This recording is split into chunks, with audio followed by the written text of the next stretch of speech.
قل أوحي إلي أنه استمع نفر من الجن فقالوا إنا سمعنا قرآنا عجبا يهدي إلى الرشد فآمنا به ولن نشرك بربنا أحدا وأنه تعالى جد ربنا ما اتخذ صاحبة ولا ولدا وأنه كان يقول سفيهنا على الله شططا وأنا ظننا أن لن تقول الإنس والجن على الله كذبا وأنه كان رجال من الإنس يعوذون برجال من الجن فزادوهم رهقا وأنهم ظنوا كما ظننتم أن لن يبعث الله أحدا وأنا لمسنا السماء فوجدناها ملئت حرسا شديدا وشهبا وأنا كنا نقعد منها مقاعد للسمع فمن يستمع الآن يجد له شهابا رصدا وأنا لا ندري أشر أريد بمن في الأرض أم أراد بهم ربهم رشدا وأنا منا الصالحون ومنا دون ذلك كنا طرائق قددا وأنا ظننا أن لن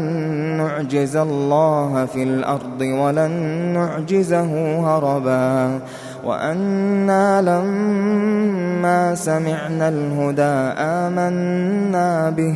فمن يؤمن بربه فلا يخاف بخسا ولا رهقا وأنا منا المسلمون ومنا القاسطون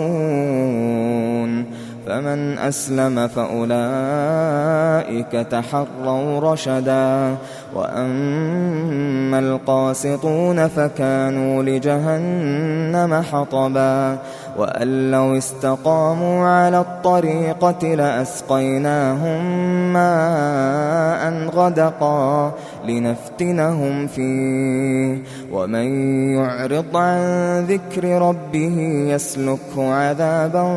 صعدا وأن المساجد لله فلا تدعوا مع الله أحدا وأنه لما قام عبد الله يدعوه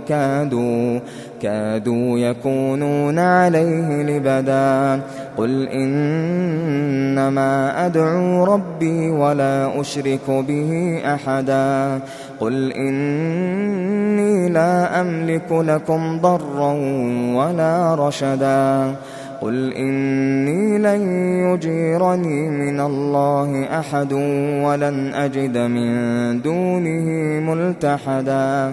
إلا بلاغا من الله ورسالاته ومن يعص الله ورسوله فإن له نار جهنم خالدين فيها أبدا حتى إذا رأوا ما يوعدون فسيعلمون من أضعف ناصرا وأقل عددا قل إن أدري أقريب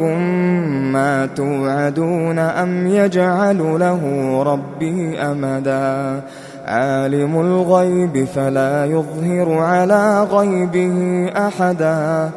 إلا من ارتضى من رسول فإنه يسلك من بين يديه ومن خلفه رصدا ليعلم أن قد أبلغوا رسالات ربهم وأحاط بما لديهم وأحصى كل شيء عددا.